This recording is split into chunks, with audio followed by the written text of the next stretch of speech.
So just to first set the stage, 2021 has been called the Great Resignation. And I'm sure I've heard that more than once. What does that mean? People are leaving their jobs, people are changing jobs for a variety of reasons, not excluding the fact that they're unhappy with their previous employment, or maybe they found something better somewhere else. Another side of this is the pandemic has really made us reevaluate what we do for work and what excites us and why we do it. And I think this time is also ripe for entrepreneurship, and many businesses have been started in 2020 and 2021.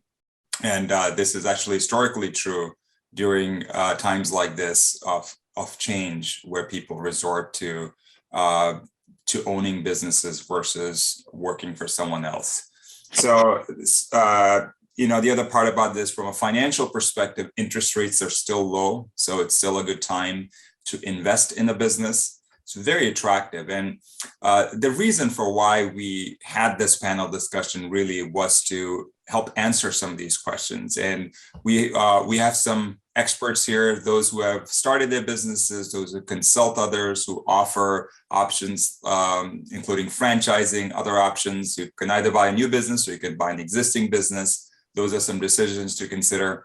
So this is a discussion that is fairly, at the, it really addresses your starting point when you're looking at business ownership. And so our hope is that we educate everyone today, and we also have a good discussion in those areas of business ownership, which will help you make a decision, or maybe help you educate others about business ownership as well.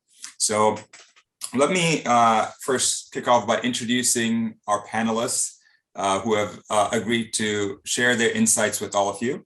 I'll start off with Danielle. Danielle Leheny is the president and owner of Causeway Communications, a brand strategy and communications company. About 10 years ago, she transitioned from a career in the corporate world to owning her own business consultancy. And Danielle and her team currently support clients ranging from small startups to Fortune 50 global leaders. Hi, Danielle. Hello, everybody. Next, next we have Tracy Jasey. Tracy Jasey is a partner at MPI, a national business valuation and advisory firm headquartered in Lawrenceville, New Jersey. Tracy provides business valuations that are used for a number of purposes, including transactions involving the sale or acquisition of private, closely held companies. She also provides business owners, boards, management teams, and entrepreneurs with transaction advisory services, guiding them through the process of buying or selling a business. Hi, Tracy. Hi, good morning, everyone. Next, we have Harris Gubin. One of Harris's favorite Yiddish sayings is, "A guest for a while, sees for a mile." As a franchise coach, he's been a guest on many a career journey, guiding clients through franchise exploration as a possible next chapter in their story. Hi, Harris. Good morning, everyone. And finally, we have John New. John New is a serial entrepreneur and former Army captain. He's a former CEO founder of The Hub, a shared meeting space network of location and precursor at WeWork, and CEO founder of WorkMerk, an AI-powered workflow SaaS platform, and is also a co-founder of the nation's first veteran Shark Tank 10 years ago. So, good morning. Hi, John. Good morning. All right, so we have quite a panel here. So we want this to be engaging, and so we have launched a poll here, and I'll just encourage everyone to jump in and answer poll questions, right? So let's take a minute to answer these three quick questions, and we'll use them to guide our discussion. First question was, are you looking to buy a business? If so, when? 60% are not interested in buying business. Maybe we'll convince you to think otherwise. There are 40% who are yes, not immediately, but within the next 5 years. The second is, what type of business would you consider owning, right? And well, this is split fairly between starting a new business, buying an existing business. Some of you are actually looking at 40, 40, 40. Okay, yeah, this is multiple choice. So starting a new business, buying an existing business, starting your own consultancy, and buying a franchise. So uh, yes to all. What are your reasons for owning a business? Looks like one of the highest ones are job satisfaction and control over your destiny. And then there's work-life balance, and there's corporate restlessness to exit. So there's many reasons for why people are considering shifting and thinking about moving from where they are and starting this journey as an entrepreneur. So, to kind of kick this off, right? Let's start off with Danielle here. I'll pick on you, Danielle. What? How does someone, and we have quite a few people here who kind of, it seems like on the fence of whether they should go and start a business or not, 5 years away. What are some? Why would someone want to start their own business or get into business ownership? So I know for me, it's something I'd wanted to do for a very long time. Probably the thought occurred to me about at least 10 years before I started, and it was fairly early in my career, and I knew it was something I wanted to do eventually. But I think I don't know if it was that I wasn't brave enough to just take the leap myself. It was really life that kicked me in the pants to do it. When I got laid off my first day back from maternity leave with my second child.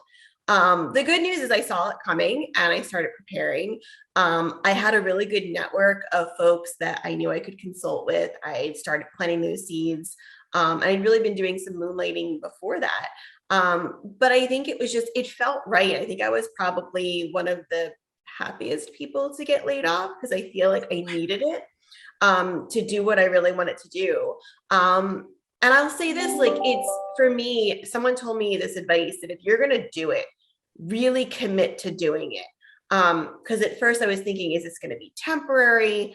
Will I go back eventually? And I got really good advice from somebody who said to me, if you're going to make that leap, just take the leap and really commit to it. Don't think about, hey, this is my alternative plan. This is going to work. And you kind of have to put your mindset there. And it was great advice because I didn't really think about it not working out, because within the first couple of weeks of doing it, I realized I would be miserable going back to anything but that life. It was just so wonderful to feel. I felt free for the first time in a long time. I hadn't been happy in the corporate role. So I think for me, that's the biggest piece of advice is when you know you want to do this and you're feeling like, oh, if you're going to do it, commit and do it. And it worked out really well for me. I got very lucky, but it was a lot of hard work in the beginning. But to me, it was the most rewarding hard work I'd ever done in my life because I was doing it for something I was building for myself. Right. Yeah. No, I can only imagine. And especially the fact that you turned something which a lot of people would consider to be a negative, like being laid off was like considered among the worst things that could ever happen to you back in the day. But now it's like, wow, that actually gave you an opportunity to do something that you're truly passionate about. John, you also started a business, out of what was your background? Like, what was your motivation to your, the first business? Oh, I don't know. I've always had thousands of ideas, and you shared how I'm a third generation Army infantry guy, which is my IQ is really, really low. But the one thing we have in common, entrepreneurs and infantry folks, is that we're crazy. So I think part of the impetus is just accepting the risk reward, and then but you can't be dumb. Just like in combat, it's unforgiving when you make certain choices.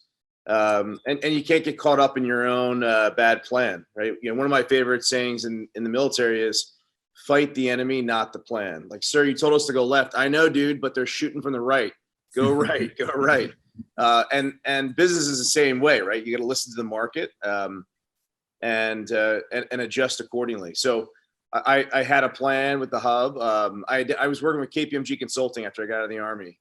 And I was miserable. It was more bureaucratic than the Army was, but I identified a need that CFOs would get rational about underutilized space. The only time we came together was a birthday party or a company announcement.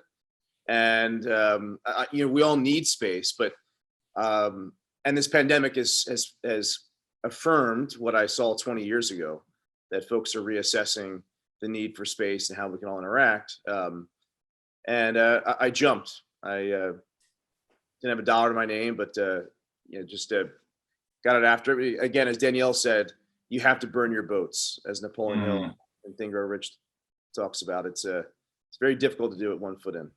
Yeah. So you raise a really good point about timing, about with doing something like this. And so maybe I'll just throw over to Tracy and just ask. Now, I know you do a lot of work with valuation of businesses, and I think one of the fears that a lot of people have, especially when they've had a stable source of income and they run into entrepreneurship, is wow, there's this unknown. So what's a good time, and how do you financially make sure that you're ready for something like this? Yeah, I think that it is a very scary thing, entering into the unknown. But I think that what have we experienced with other clients? Well, most of the time, the clients that we have worked with have been buyers that have had some strong strategic reason for owning a business, either purchasing an existing business or building a business from scratch, going into a new business, building it as an entrepreneur. And that seems to be that source of passion seems to be the biggest motivator for kind of knowing when you're ready to buy a business. I think thinking about the market, thinking about, is this a service or a product that has good longevity, has good future growth ahead of it? Just really letting your passion guide you has been what we've seen work well with other clients that we've worked with. In terms of financially, the good news is, as you said before, interest rates are relatively low. So this is a good time to take advantage of cheap financing.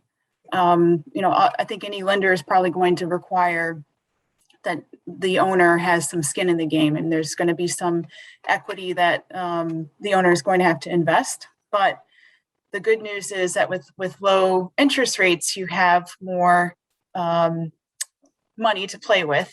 And so that's why they call it leverage, right? That it's something that you can, if it's cheaper, it's a little bit, it gives you a little bit more spending power.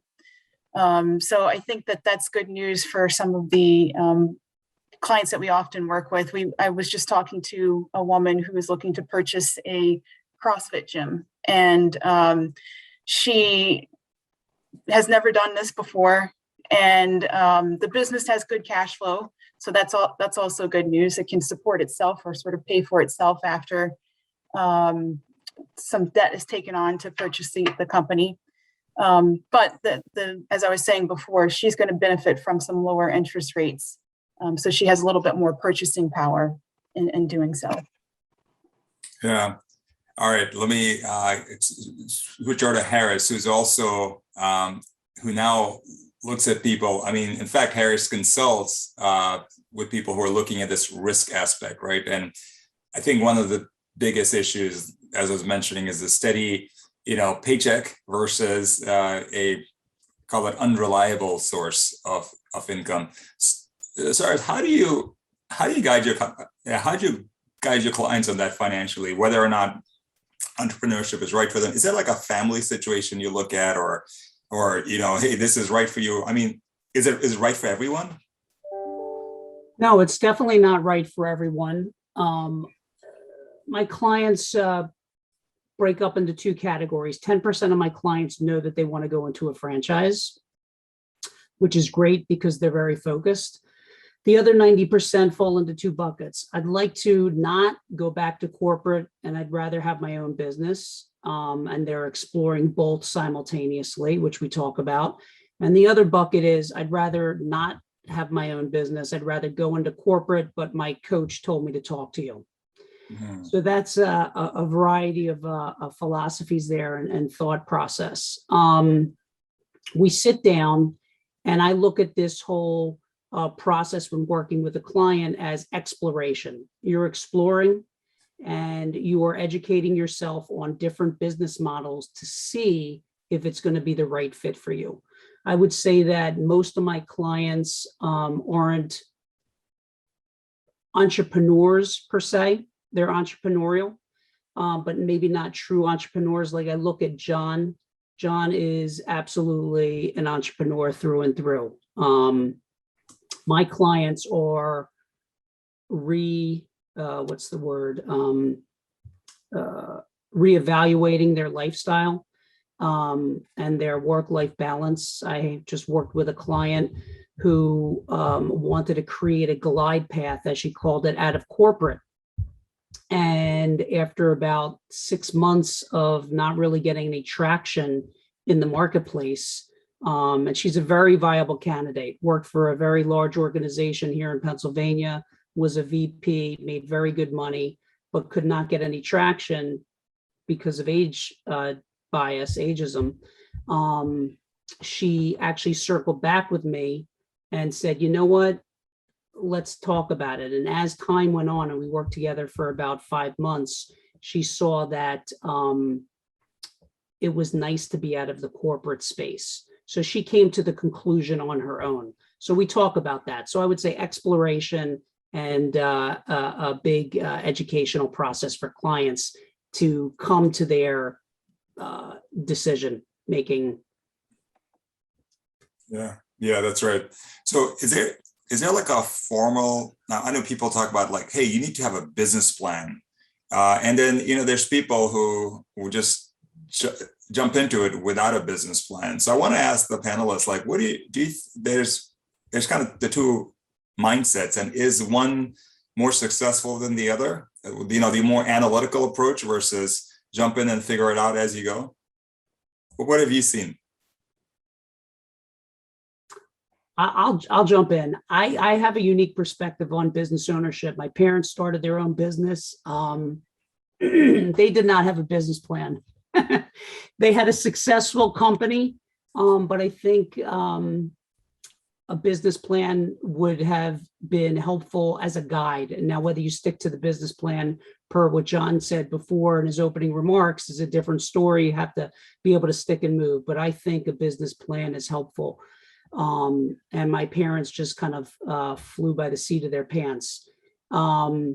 With franchising, the nice thing is you get a recipe for success. What you're trying to figure out as my client or the person looking is, do I like this recipe? So that's the business plan there. Yeah. I think to add to it, done's better than perfect, right? So you need a shell, just a roadmap. But as the great Colin Powell, we just lost a great American yesterday or 2 days ago, always said, I only need 2/3 of the information to make a decision. And I think that's another, just good guiding principle, that you're never going to know everything. Don't agonize over all the details and just get after it. Yeah.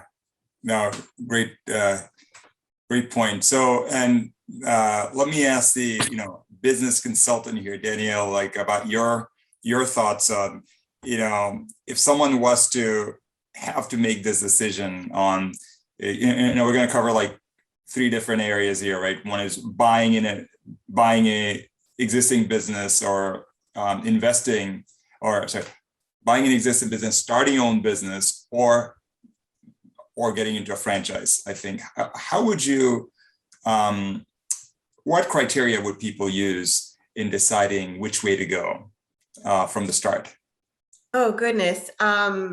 I can only speak really to the consultancy side of things. For me, for the knowing if a consultancy was right, I think some of my key success factors were I had a network in place, right? So I wasn't starting from ground zero and like, how do I get clients? I already had that lined up before I took that leap. So a life raft, if you will.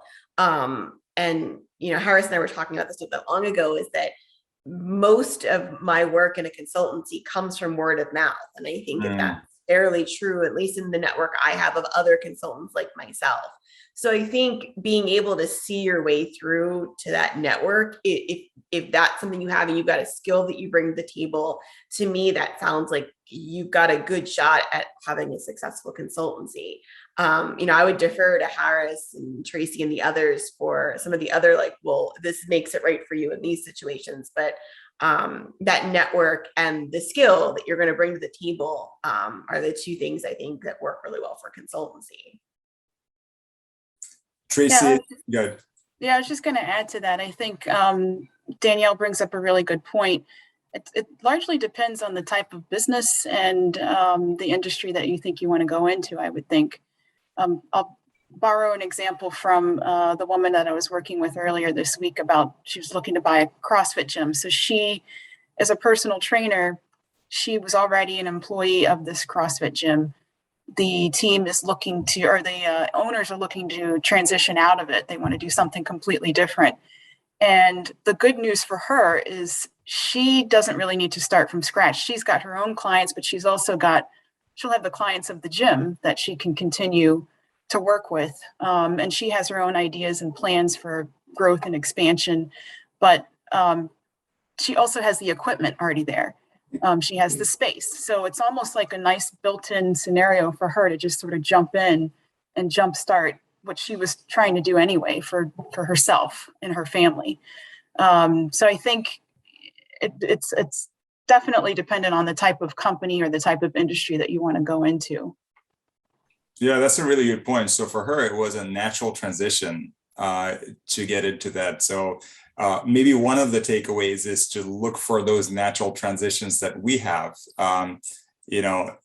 in our lives. What is close to what we're doing, and like you mentioned, if someone's already in the industry, it's easier to start a business there versus jumping on into something very different. So that's kind of the topic we wanted to chat a little bit about with buying an existing business. And maybe Danielle, I know you consult with clients in this area. What are some of the kind of factors that you provide them with when they're looking at making that move into buying a business? So one of the big things that I do is brand story development, helping them really punch past the clutter of what everybody in that category is saying. And I find that while I'm bringing that to the table, we end up, especially for the startups, talking a lot about their business strategy. So it's not just the brand strategy. They're kind of noodling like, well, what kind of clients do I want to go after? Because the questions I'm getting at are, require those answers to be in place. But one of the big things is everybody in the industry talks about what they offer pretty much in the same way. I mean, I grew up in the chemical industry, and you see things like safety, quality, customer service. They all say the same things. And it's like people sat in a room and went, yep, that's us. We're done branding. But I think that process is important, even early in the process, to understand, what am I bringing to the table that's different? Why do I do what I do? There's a great TED Talk out there, Simon Sinek, about the power of why. And I think for people, even smaller companies, to understand, why do I do what I do, so that I can articulate it very clearly to those, because that's why people decide, yeah, I want to work with that person. So I think being able to understand how you're different and why you're passionate, why you get out of bed every day to do this thing that you're building, it's so very important. So that I think a lot of companies skip that step. They just kind of focus on the what they're going to do and how they're going to do it, and not really think about the why. And that being able to articulate that why is so critical. Yeah, really, really good point, because that's what will drive you through all the tough times that are, expected sometimes. Yeah. All right. So you're buying a business, and you have your why, and now you're doing what's called due diligence. And Tracy, can you kind of walk us through just an overview of what that looks like, and what are some like watch outs when you're buying an existing business? Looking all the corners and making sure that you have things covered.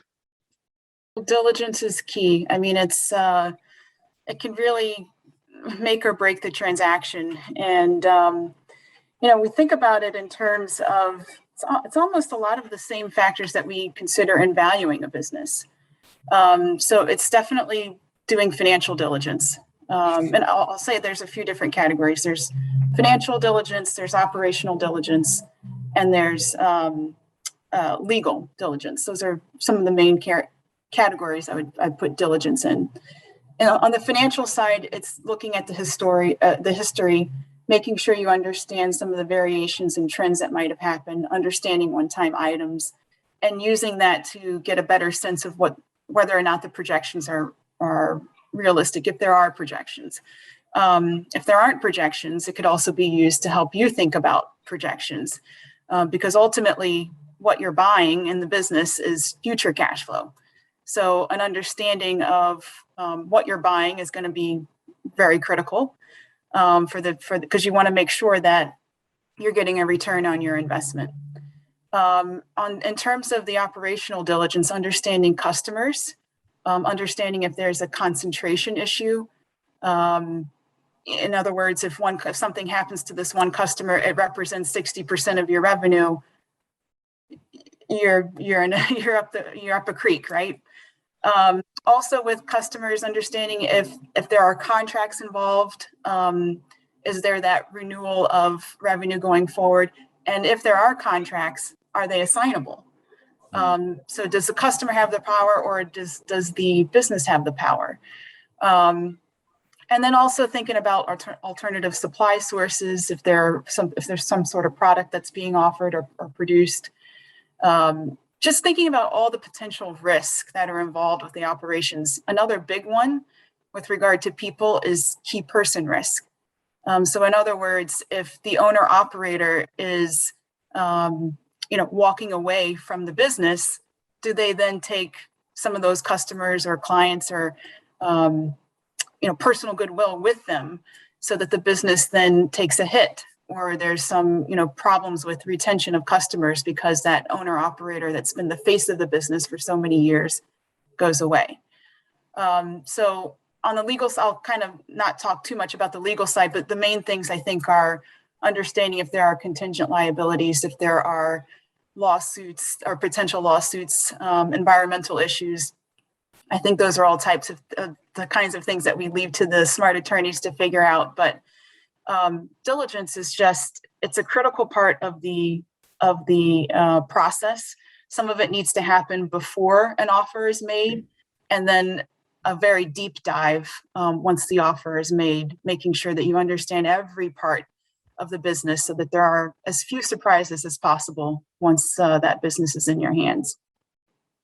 AJ, Good. can I jump in? So Yeah. Tracy brings up some really great points, especially about due diligence and risk. And I would say that if somebody's thinking about going into business ownership, all of these options are viable, right? You buy a pre-existing business, okay? Or you go into a consultancy like Danielle has and has been very successful, or John, who started it from the ground up. But one thing that comes up over and over again in my conversations is risk, okay? Most people do not want to go into any type of business ownership because of this perceived risk, right? They think a corporate role is much safer, which it is when you're younger.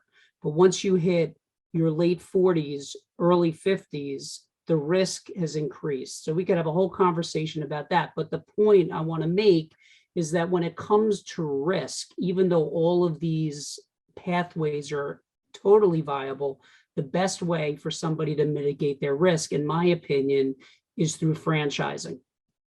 And the reason why I say that is there's a lot of free information and information that you can't get when you think about either starting your business, becoming a consultant, or going through a merger and acquisition, which is the following. You get to speak to the franchisor, and yes, the franchisor is going to make it peaches and cream and tell you all about the great things in the business model. But then you get a document called the FDD, the franchise disclosure document, which gives you, it's 200 to 300 pages. It tells you about all the facets of the business, right? But the gold in assessing the risk is in the conversations with all of the franchisees that have already done this. Okay, so you get a list of all the franchisees that have come before you, and you get to speak to all of them to understand where are they now, where were they, where are they headed, is it what they say it's going to be? And you're able to have 5, 6, 7, 8, 9, 10 conversations like that. And when you're thinking about starting your own business, merger and acquisition, or a consultancy, you don't have those same tools at your disposal, right? If you're selling a business, the owner doesn't want anybody to know that they're selling. And who are you going to speak to, right? You can't speak to the competitors, you'll get crushed. When you go into a new business, you don't know necessarily what that marketplace is going to look like. And you don't want to speak to your competitors because now they know that there's a new person coming in on the block. So purely from a risk perspective, from my experience, having that recipe can be extremely helpful when somebody is extremely concerned about risk, which comes up in a lot of my conversations. Yeah. Just a different perspective. Really good point. Really good point. And if I may just add to Tracy and Harris, just really good points. I would also just add internal due diligence, and both of oneself, but also of the current ownership, which would have me lean towards what Harris was saying of kind of buying into a system that works. No business is worth the salt without a system. But back to internal due diligence, I bought a few businesses over the years, and everybody BS's you, right? We BS ourselves. But one particular gig is that I bought into a family business, and a good buddy ran it in the Army. He was smarter than me, and a lot of great qualities. But he'd call me and say, "My goodness, the office manager is yelling at the operations manager, her brother, calling him a number of bad words," right? And I said, "This isn't how business is." But I wouldn't have gotten any of that. I should have trusted more my gut. I should have dug in. I should have grabbed more beers with him. And really, it's very similar how VCs take the spouses out to dinner because they want to see how much friction there is, how much support there is or is not at home, because it'll pull you apart. It'll kill you. It'll kill an army. It'll kill a business. That's a really good point. I guess there's more to it than just the outside numbers that you see. There's also these personal relationships and all that actually goes, as just at your point, people are really increasingly the core of what these businesses are. And so that's a really good point. Danielle, where do you see this like working and where do you see it not working? Now, people talk, oh, the restaurant business is, there's, people say there's 90% of restaurants, new restaurants fail. And so stay away from that. Do you have like certain areas that you think one should avoid are more successful than others? I don't, because I think it really depends on the situation. I mean, I've seen certain businesses that you think, wow, I'm surprised that that's worked, but it does. And then others that seem like they're shoo-in for success, not. So I think it really depends on the situation. I mean, a lot of it, I would imagine, depends on the external environment. And we've seen COVID take down some very successful businesses. I think, I think it's just a matter of a mix of elbow grease and luck comes into play there. And just like Tracy said, doing all that due diligence to figure out, is this right? And like we talked about earlier, just going in both feet, whole body, just throwing yourself into it, because you can't do this halfway. It's got to be all in. So yeah, but I think it's really just a matter of just having a great idea and that magic ingredient. Like some celebrities have that pixie dust. It's just got to have that pixie dust to take off and fly. So we're 42 minutes into this, and we have only mentioned COVID twice, right? So what do you think? Where are the opportunities here? I mean, obviously low interest rates, and we've talked about that. Where are the opportunities that this pandemic era presents to people who are looking to get into entrepreneurship? I'm gonna jump in real quick. Sure. So 2020 was my best year in business. I had 3 clients burn the ships and invest in $1 million type of investment, a franchise, which is not the norm for me. Most of my clients invest anywhere from 350,000 down to about 100,000. And everybody that invested had the same outlook that things are going to get better, and I'm going to take advantage of this unique opportunity. Now, that was a small subset, and all the other conversations were, well, I'm going to explore, but I'm going to wait and see. Or some people were just paralyzed by what was going on. So it was really interesting to see those 3 different camps. Yeah, I'll add to what Harris was saying. So for sure, we saw some buyers want to take advantage of low valuations.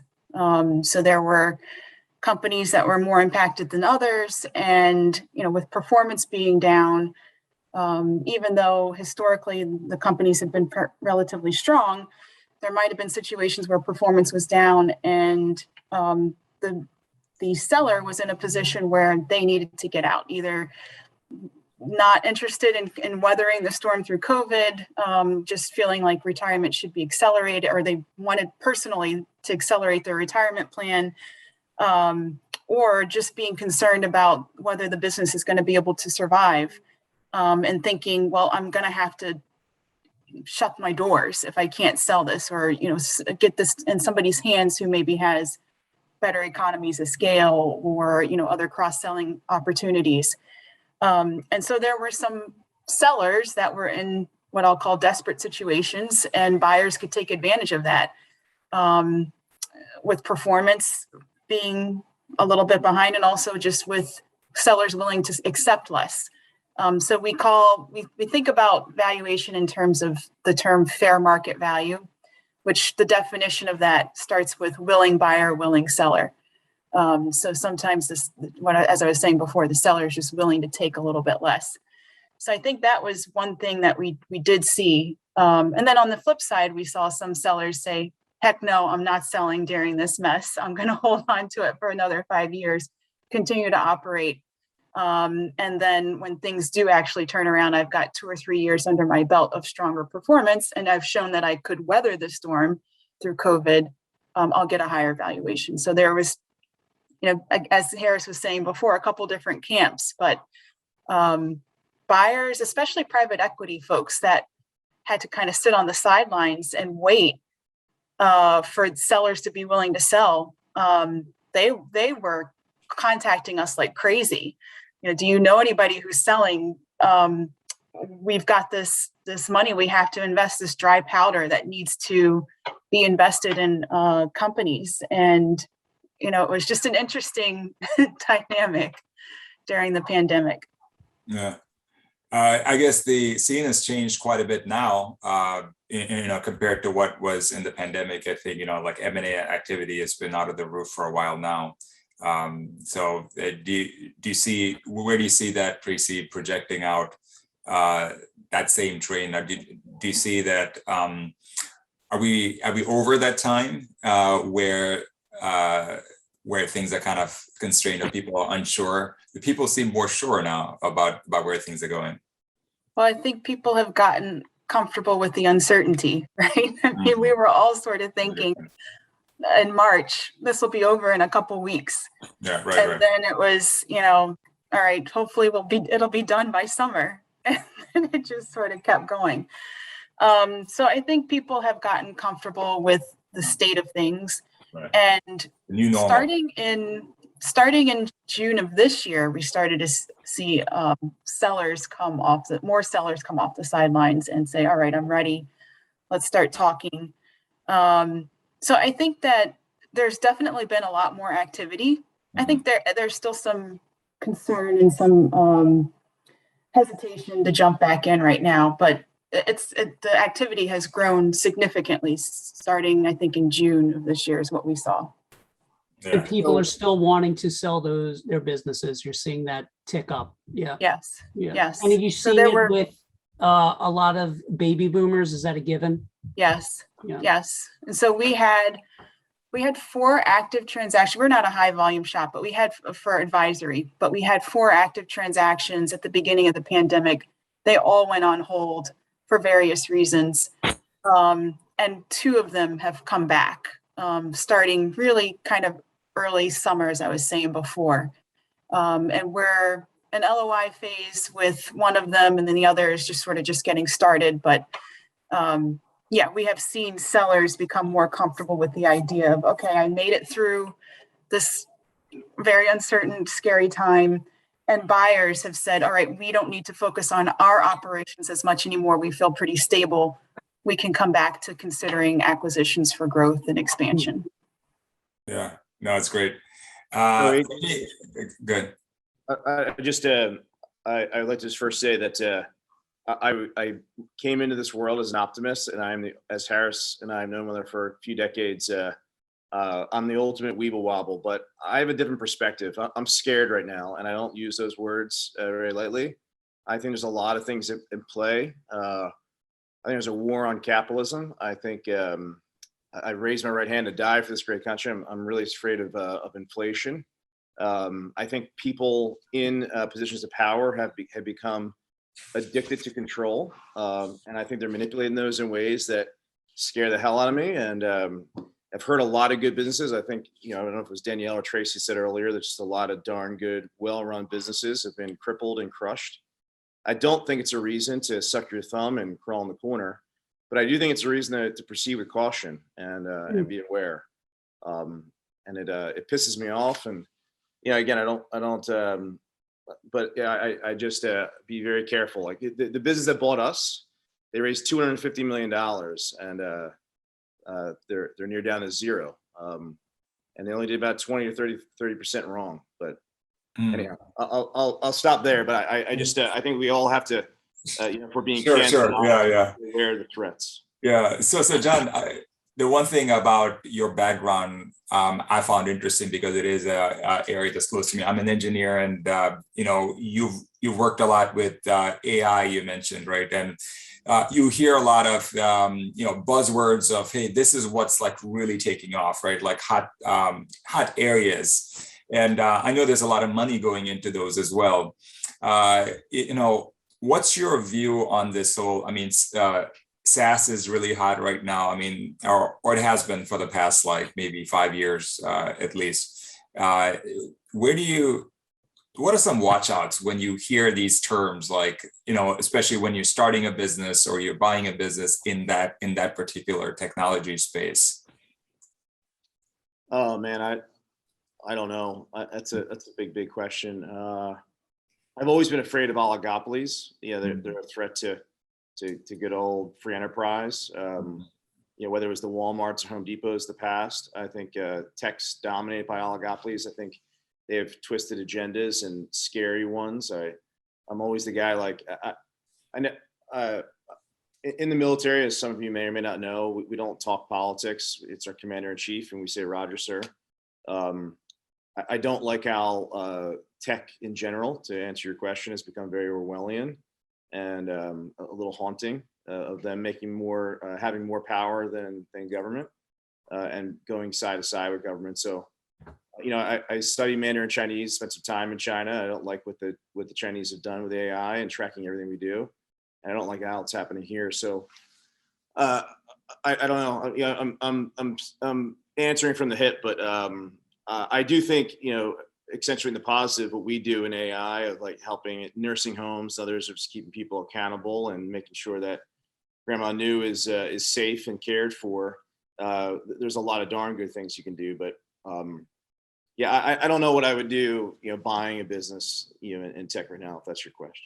Right. Yeah. It seems like you're hearing a lot about that AI solves a lot of questions and unanswered questions today. So that's great. Yeah. So in terms of, when you're either starting a new business from scratch, you don't have many of these risks that you have when you're buying an existing business, right? So, John, how would you recommend an entrepreneur who's who's basically, they don't want to take the risk of, getting into something where they have to do a lot of due diligence, but they want to start from the ground up. What advice would you have for them? And it's their first company. Oh Lordy, I would just say buy a franchise probably. But you asked to start from the ground up. First company. And that's from the guy who started 2 businesses, by the way. Start a franchise. Yeah, I bought a few others too, and learned those lessons. Right. People yelling at one another. Sugar. I don't know. When I started work Merck, my buddy was laughing at me. He says, "You're crazy, man. Like you know hospitality, you know everyone in that world and real estate, and the heck you doing?" And I think you got to, as others have said, you got to bend with the times. And I love SaaS for a few reasons. One, subscription and revenue put together, they're beautiful words, and I love the multiples with SaaS. Someone said earlier, you have to have the passion, right? So passion's understood in all cultures and all species. I mean, people can feel it, dogs can feel it. So, it's not going to work if you don't have the passion. You're going to be a dud, and people will feel it, and you're going to waste all your money and time. And then I would get after it. And I was raised Catholic. My Catholic dad always said, "Call every rabbi you know." So I would call every rabbi in that industry. And the law of attraction, like life will come to you. Good things to come. Mighty forces will come to your aid. Good advice. Good advice. All right, we're good. To your point about risk. About rabbis. To your point about risk, I think all of these options have a level of risk, right? And you have to look at yourself as a person as to what your risk tolerance is, and then look at these options and say, which is going to provide that risk comfort level that I'm okay with. So, you've mentioned maybe the way you worded it, it sounded, it was perceived that Tracy's is more risky. Okay, that's how I viewed what you said. That may or may not be the case, right? Some people may not look at it as risky. A person who's bought businesses multiple times may come to Tracy and say, "I see beautiful opportunity here, and I'm not risk averse to it." Where somebody from a whole different perspective may look at that and say, "Oh my gosh, what am I getting myself into?" So I think the risk is even all about, okay? Yeah.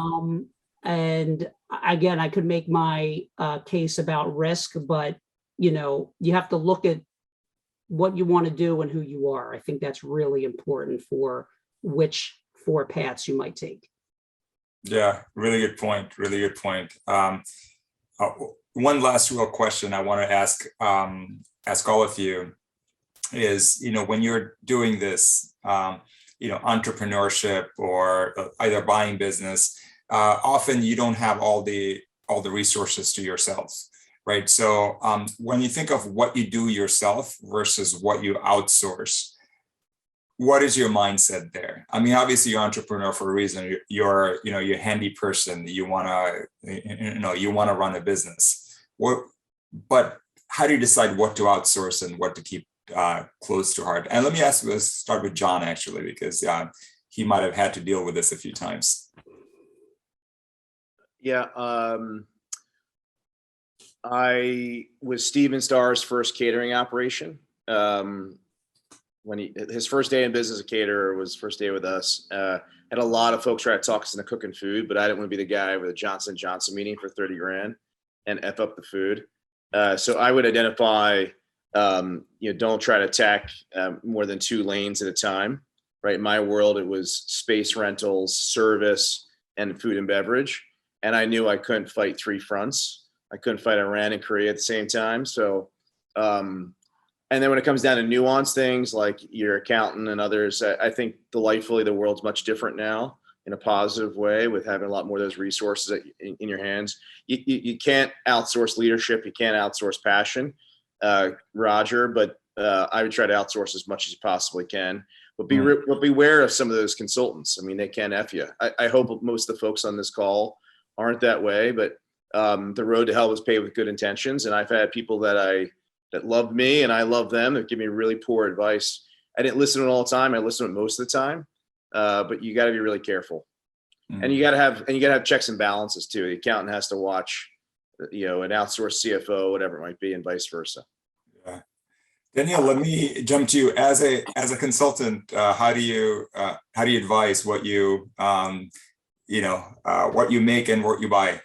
Oh boy, this is a question I struggle with, I think, on a weekly basis. Because I think it's our nature as entrepreneurs to want to do a lot of it, to have the control, especially if you start small like I did.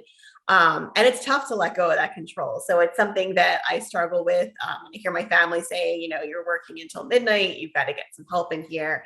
And I do. And then I find people but it's tough to let go of that, because just like hiring into a company, it takes time to find the right person. And in these businesses you're running, right? So to find the time to find the right person, to train them, to bring them on, to test them out, it's time consuming. So I from my perspective, I think I will always be finding the right mix, finding the right people. And then, the way the game is, you find somebody awesome, they are with you for a couple of years, and then they move on and maybe they start their own business or they move on to something else and you're kind of back at square one. So it's a great question, but I think the fact that it's something to let people know it's something you're going to have to think about is how much you're going to do yourself, how much you're going to outsource, how are you going to find the right partners and talent. It's a challenge. And I think that's why going back to what I started with the network is having people where I can reach out to other consultants like myself and say, hey, do you know any designers, some junior designers who are looking for some work and are available like today? So having that network is so important, not only for getting clients, but for getting the support that you need to do your job so that you're not working until 2:00 in the morning. So Harris is, I think, one time commented on a note that he got from me pretty late at night, but I mean, it's just the way that it goes. But it's a great question, an important one. Yeah. It really is. And to Danielle's point, I think the lack of outsourcing when my parents owned their own business really hurt them. They wanted to control the product. We did event planning, so flowers, decor, and entertainment. And that kept my parents at their shop till 2 a.m. And I could never understand why, when I was younger, why they didn't have somewhat of a normal schedule, right? Even if you're an entrepreneur, they were on all the time, and that really hurt them. And so that comes up in conversation. Again, I'll talk from my perspective of franchising, is that you don't have to worry about that with the right franchise and the right recipe for success. Let me say that, right? Because there's good concepts and bad concepts, but the right concept and that's right for you and your family, they're giving you the things that you need, right? So we had to look for suppliers in my family business, right? With franchising, your suppliers, right? We had to figure out, how we were going to outsource our accounting, right? With franchising, they're giving you some guidance, right? How to find the real estate, whatever it might be in terms of outsourcing, right? You're getting this playbook. And that's attractive to people when they're looking at business ownership. Yeah, great point. Great point. And also, it might not be attractive to others. Some people don't want to be in that box, right? Some people do not want to follow a recipe, which I can totally appreciate. And so in that case, franchising wouldn't work for them. Yeah. I was just going to add very quickly to it. And I think about it in being in a consulting business, and we think about our time in terms of hours and rates. And so when I think about when I'm on a job or a project, I think about what's my highest and best use. So what do I do particularly well? What can others do? Maybe not as well, but they can do it. And it would free me up to do some of the more specific things that other people can't. And I think that's a good way to think about outsourcing in general. Making sure that you're doing the things that only you can do and that generate the most revenue or productivity or growth or whatever, but that are the best use of your time, and then outsourcing everything else that maybe you're not as good at, or that can easily be done by someone else, don't require your specific attention. Yeah. That's those are great perspectives. I wanted to see if anyone in the audience today has any questions for the panel. So I know Taylor asked one, which is, do we see the trends of outsourcing with us for the foreseeable future?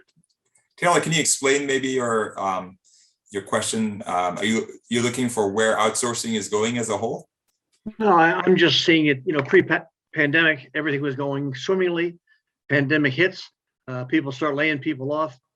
Now that things are allegedly improving, are they going to hire those people back, or are they going to say, hey, you know what? We did pretty well through all this stuff, and maybe we don't need to hire that person back. Maybe I can outsource to Ajay or something like that. I'm sensing that to be the case. Just to, it's all about revenue, all about margins. And if you can do something like this, put something into play and do it, take a few little more risks, that kind of stuff, that you might be in a better place.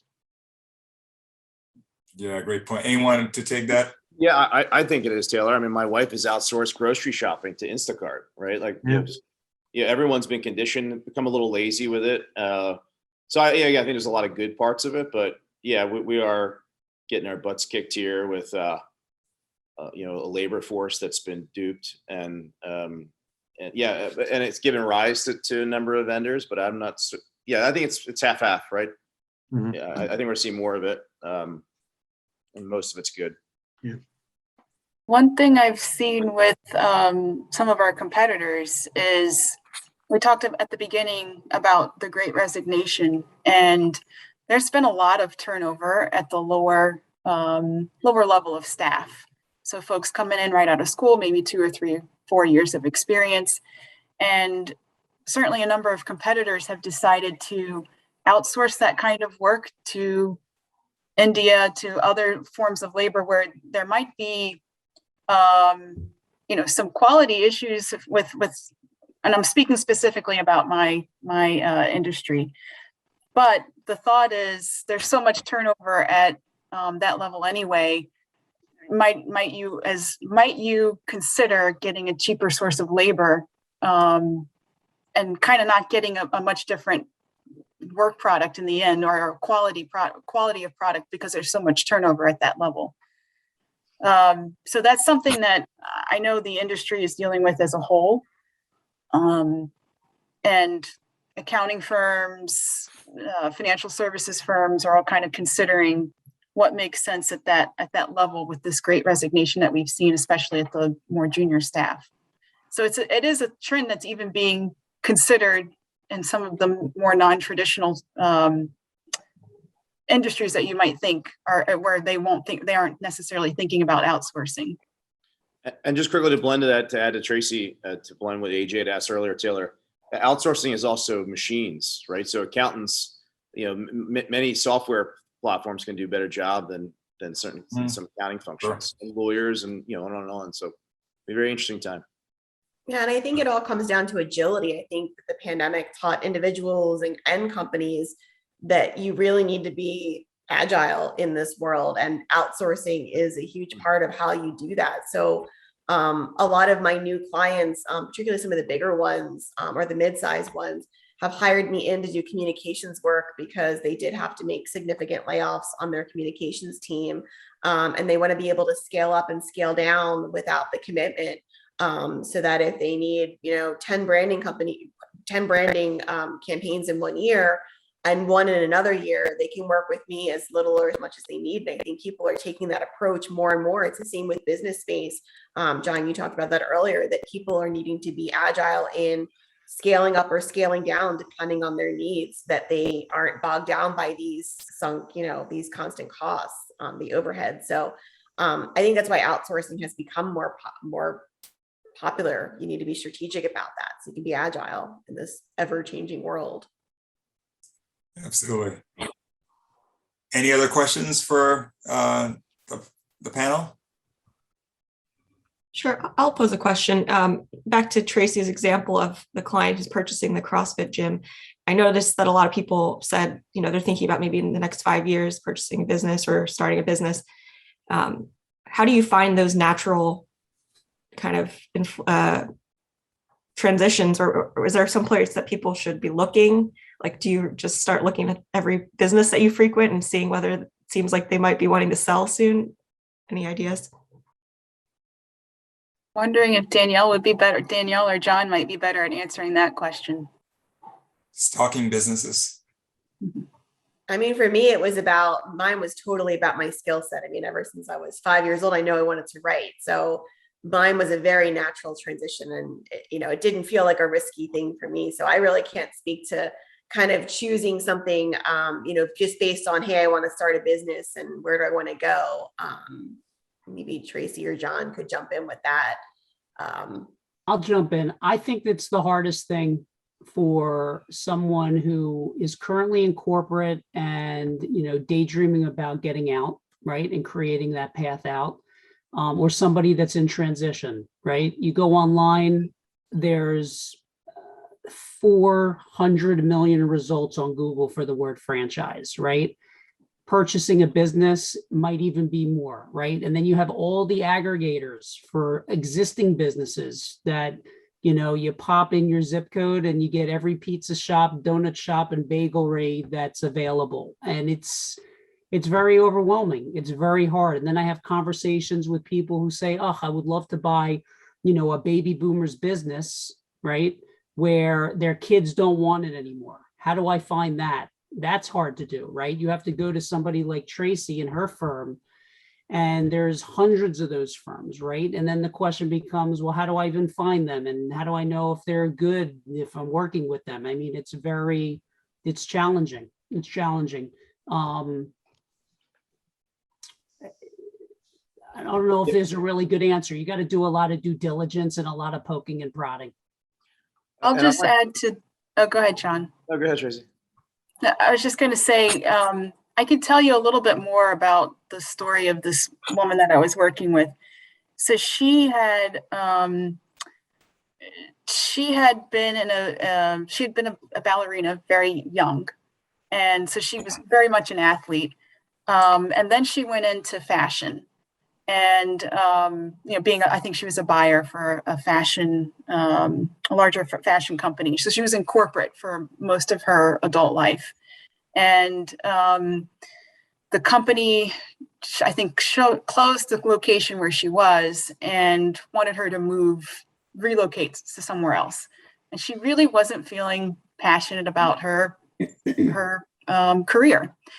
And so she also at the same time had felt like she had gotten away from, nutrition and just not feeling great about her health and her fitness level.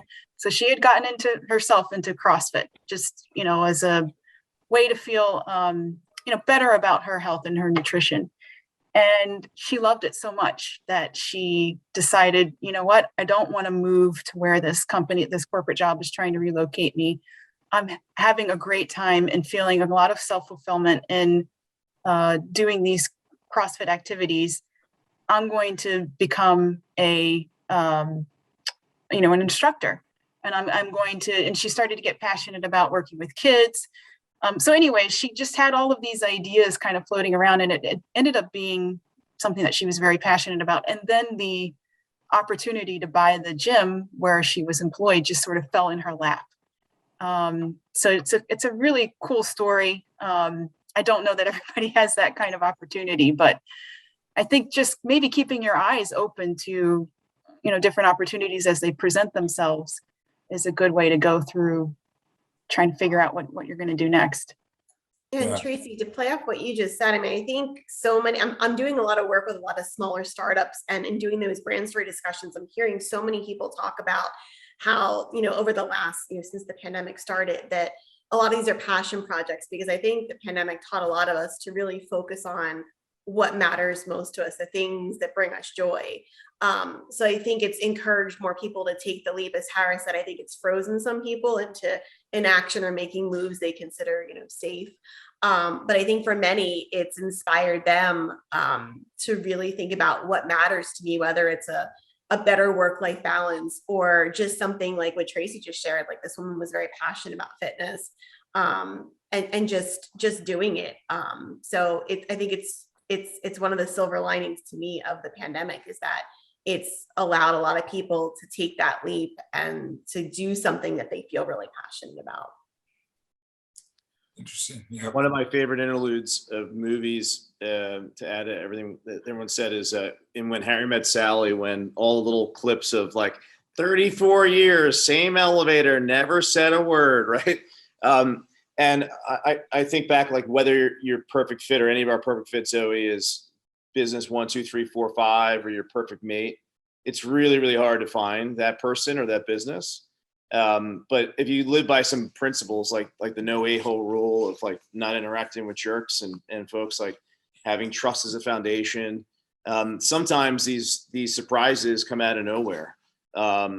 And sometimes I wish I wish I was in the concrete business at times. So, I know, like, the folks, guys and gals that do really well, even if I knew nothing about it, I would jump at the opportunity to, like, have God's hand or law of attraction kind of just present itself to me. I would say not overthinking it and blending. And I would say the only word of caution that Danielle's experienced with others, and we've all seen it, either in ourselves or others, is that sometimes your friend Harris can be so passionate about something that's not going to work, and he's making $4K a year or underwater, and that can cloud you too, right? So I would jump if you get someone to invite you to a concrete business or whatever it might be, right? Just you got to blend the head and heart, but also just live by when there's good people and a good opportunity, run like hell in that direction. Right. Yeah. All right. Well, we're at 9:15 now, and actually, if there's no other questions, we can. Charlie has his hand raised there. Oh, please go ahead, Charlie. Question for all of you. What entrepreneur inspires you the most?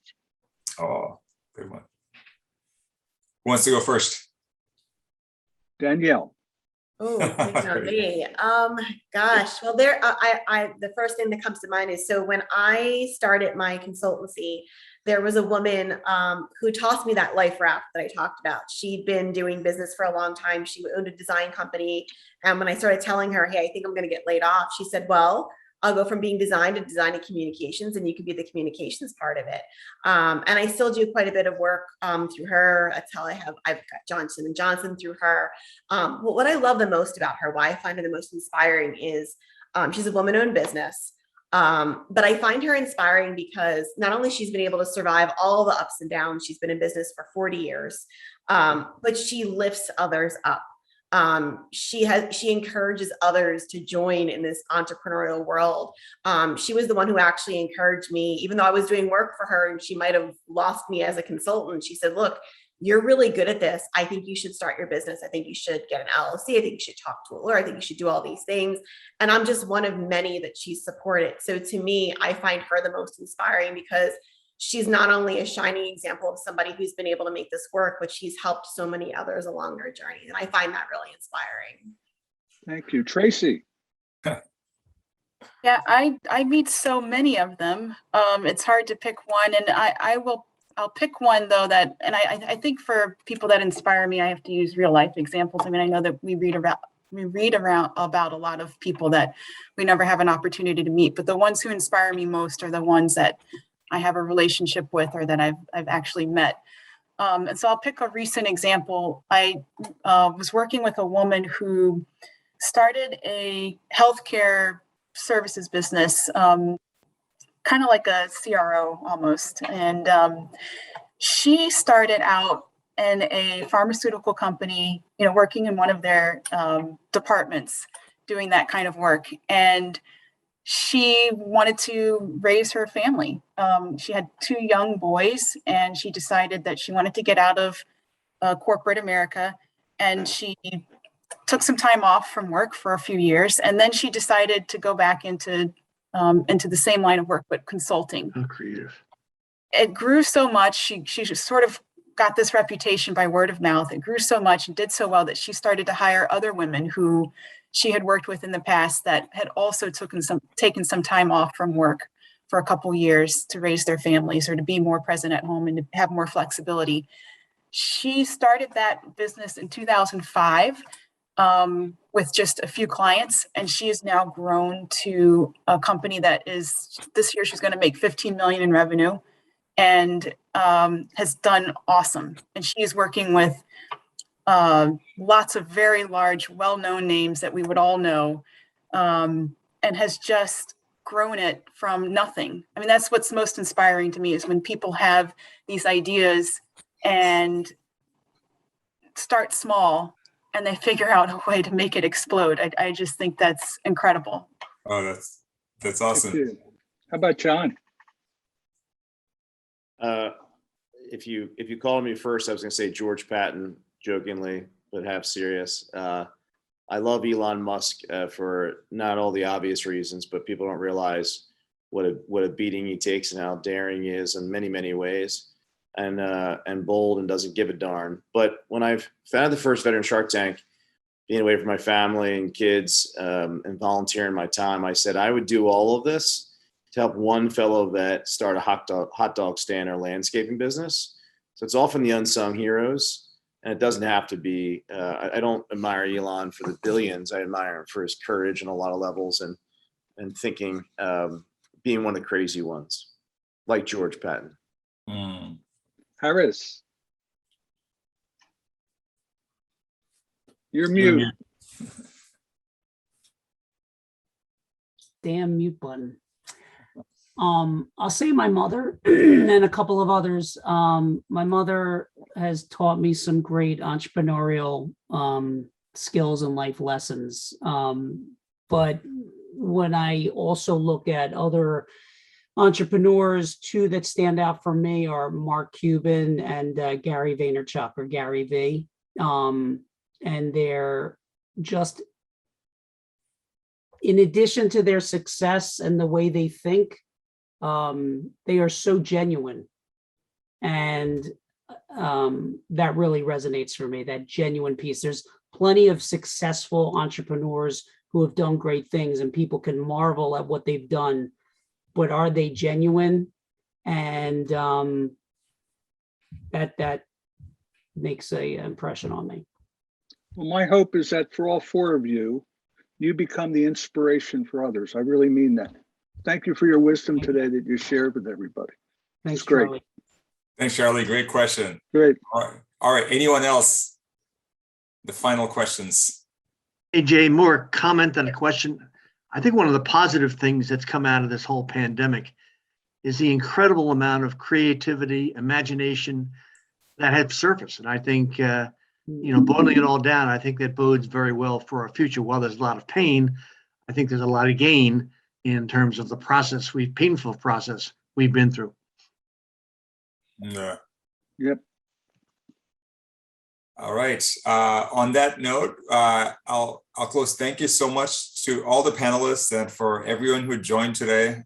Really good discussion. I really enjoyed it. Learned a few things along the way. Beacon is the premier executive networking organization serving the Mid-Atlantic region. To learn more, go to beaconforlife.org.